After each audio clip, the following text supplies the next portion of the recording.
sendal kita itu juga akan dihisap. Sendal ini dipakai kemana aja gitu kan? Dipakai buat mabuk-mabukan, apa dipakai buat mana ya?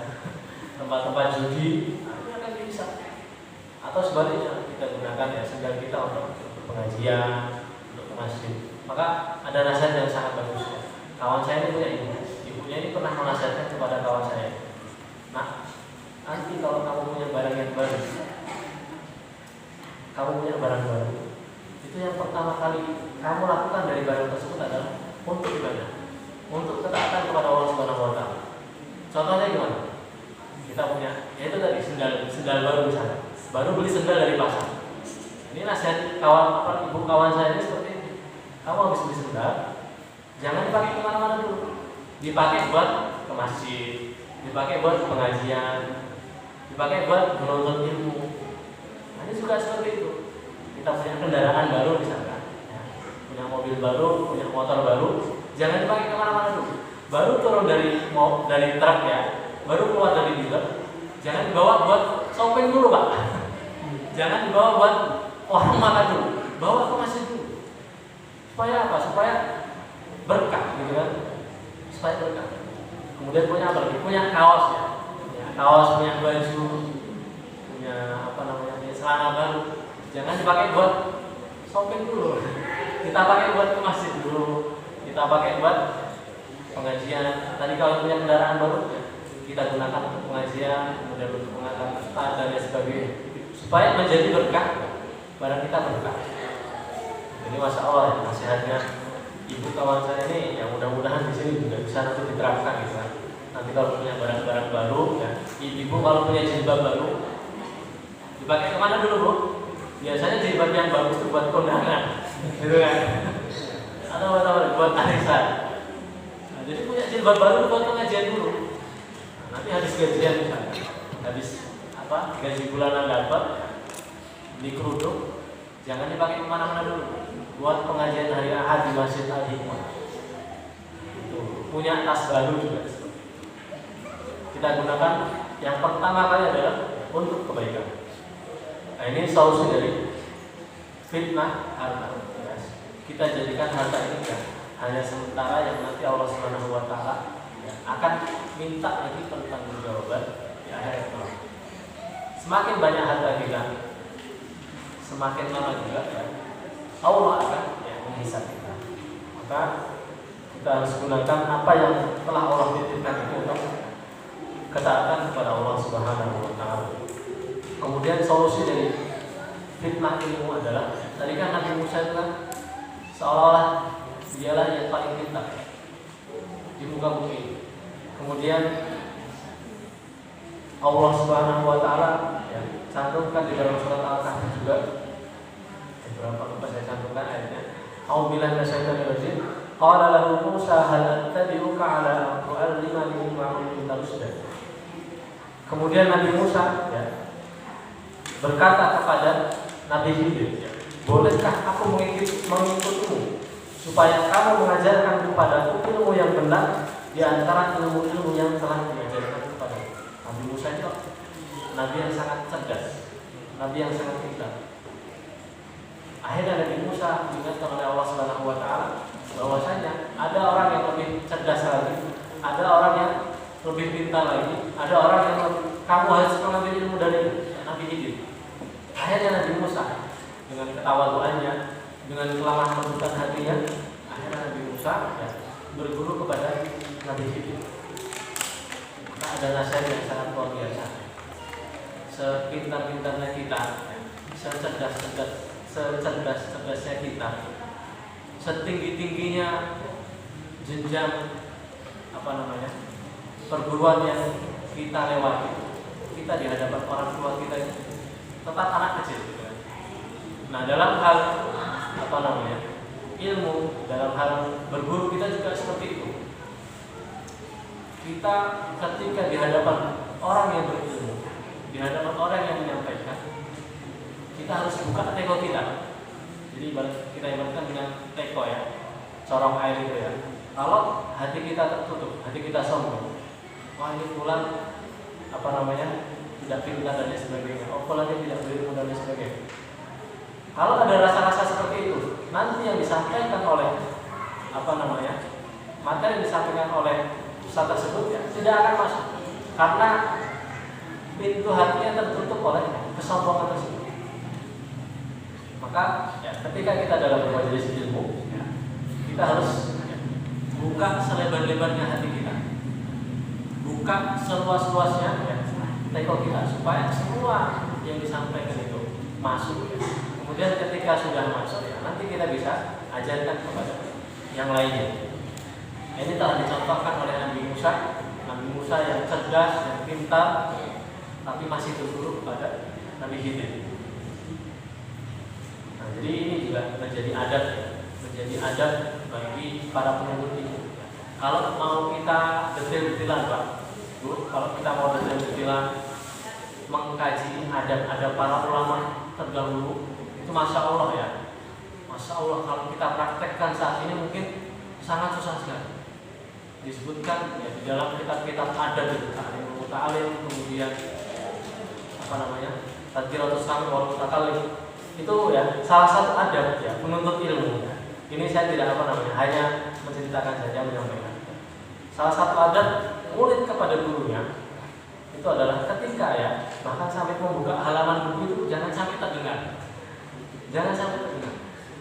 karena menghormati ilmu yang disampaikan, bukan menghormati gurunya, tapi menghormati ilmu yang disampaikan. Masya Allah ya. Kalau misalkan kita hidup di zamannya para ulama seperti itu ya, mungkin kita sudah diusir ya, karena jadi murid yang tidak beradab. Tapi ini kan saya hanya menyampaikan. Nah, ini sekarang banyak berlaku, banyak diterapkan di pondok-pondok pesantren, di kota-kota yang mereka menggunakan konsep adab, bagaimana adab santri ini didahulukan. Karena para ulama itu belajar adab itu sampai puluhan tahun, sampai 30 tahun, sampai 20 tahun, baru mereka belajar ilmu. Nah, kita belajar adab sudah belum Pak? Belum, nggak apa-apa ya. Jadi selagi ada kesempatan ya, kita bermajelis. Kalau kita menunggu belajar adab 30 tahun, nanti masih tadi main sepi. Gak ada pengajian. Ustaznya ada, nanti yang disimak gak ada. Jamaahnya gak ada. Tapi ini saya ingin menyampaikan, kalau melihat para ulama dalam menuntut ilmu ya, sebegitu perhatiannya terhadap adab kepada guru. Jamaah masih dari yang dirahmati Allah Subhanahu wa taala. Kemudian fitnah yang keempat adalah dari fitnah kekuasaan. Solusi yang ditawarkan oleh Allah Subhanahu wa taala agar kita tidak terfitnah dari fitnah kekuasaan adalah A'udzubillahi minasyaitonir rajim. Qala hadza rahmatun min rabbi fa idza jaa wa'du rabbi ja'alahu dakka wa kana wa'du rabbi haqqan. Artinya Zulkarnain ini berkata, Zulkarnain ini kan raja yang sangat berkuasa dari ujung timur sampai ujung barat. Tapi Raja Zulkarnain ini ya, mengatakan apa? Sesungguhnya ini ya, dinding ini ya. Zulkarnain ini kan membangun dinding ya untuk agar membatasi dengan Yajuj dan Majuj. Saya juga kurang begitu paham bagaimana kisahnya ya. Tapi yang dikatakan oleh Zulkarnain adalah dinding ini adalah rahmat dari Tuhan. Maka apabila sudah datang janji Tuhan, dia akan menjadikannya hancur, luluh, dan janji Tuhan itu adalah benar. Jadi solusi yang ditawarkan oleh Allah Subhanahu wa taala agar kita tidak terfitnah dari kekuasaan adalah ya, ini yang dikatakan oleh Zulkarnain tadi. Ini surat Al-Kahfi ayat 98. Qala hadza rahmatun min rabbi fa idza jaa wa'du rabbi ja'alahu dakka. Ya, dinding yang dibangun oleh Zulkarnain adalah rahmat dari Tuhan. Maka apabila sudah datang janji Tuhan, dia akan menjadi dakka itu hancur. Jadi ya, kekuasaan apapun yang kita punya saat ini ya, jabatan apapun yang kita punya saat ini ya, kita jadikan, kita harus yakin di dalam hati bahwasanya semua itu adalah rahmat dari Tuhan. Allah yang memberikan. Kita jadi Pak RT, ini Allah yang memberikan. Jadi Pak Lurah, Allah yang memberikan. Gubernur, presiden, ya. Harusnya sadar bahwasanya ini adalah rahmat dari Allah Subhanahu wa Ta'ala, bukan semata-mata ya, karena jerih payah dia, bukan semata-mata karena ya, dia jor-joran dalam kampanye, ya, mengeluarkan uang miliaran rupiah dan lain sebagainya.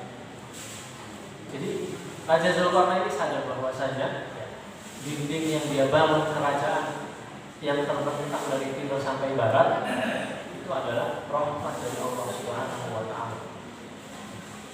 Sekarang ini, ya Masya Allah ya, fitnah kekuasaan ini, ya, kekuasaan bahkan menjadi ya, rebutan orang-orang zaman sekarang. Padahal nanti ya, kekuasaan yang direbutkan ini adalah amanah. Nanti di hari kiamat akan diminta pertanggungjawaban oleh Allah Subhanahu wa Ta'ala. Maka kita paham, kita sering mendengarkan kisahnya Umar bin Khattab. Di hebat Umar bin Khattab itu kan setiap malam ini kan berkeliling gitu kan, mengelilingi kampungnya, mengelilingi rakyatnya, dikelilingin apakah ada rakyatnya yang lapar, rakyatnya yang belum makan, apakah ada rakyatnya yang belum sekolah, apakah ada orang tua yang belum bisa membayar SPP anak-anaknya, ditanggung semuanya ya. Dan Umar bin Khattab bertanggung jawab. Bahkan dikisahkan kita sudah masuk juga ya, saat itu Umar bin Khattab ya keliling, kemudian ada ya, suara anak kecil yang sedang menangis. Ternyata ketika dilihat ya, ibunya sedang memasak batu. Masak batu. Kapan matangnya? Batu dengan keras. Kemudian Umar bin Khattab mendatanginya, ya, lalu setelah sadar bahwasanya ibu tersebut tidak punya lagi stok gandum untuk anak-anaknya, akhirnya Umar bin Khattab ya dengan panggulnya sendiri, dia panggul gandum dari Baitul Mal ya, kemudian diberikan kepada ibu tersebut. Bahkan sampai urusan makan pun ya diperhatikan oleh Umar bin Khattab. Ini kalau sekarang gimana nih Pak? Insyaallah ya. Ini Umar bin Khattab aja jangan sampai ibu-ibu dan anak-anak tadi yang tidak makan ya malam itu nanti menjadi ya, hambatan dia masuk ke dalam surga Allah Subhanahu wa Ta'ala. Maka kekuasaan ini sangat berat sekali. Kita punya jabatan, punya amal itu sangat berat sekali.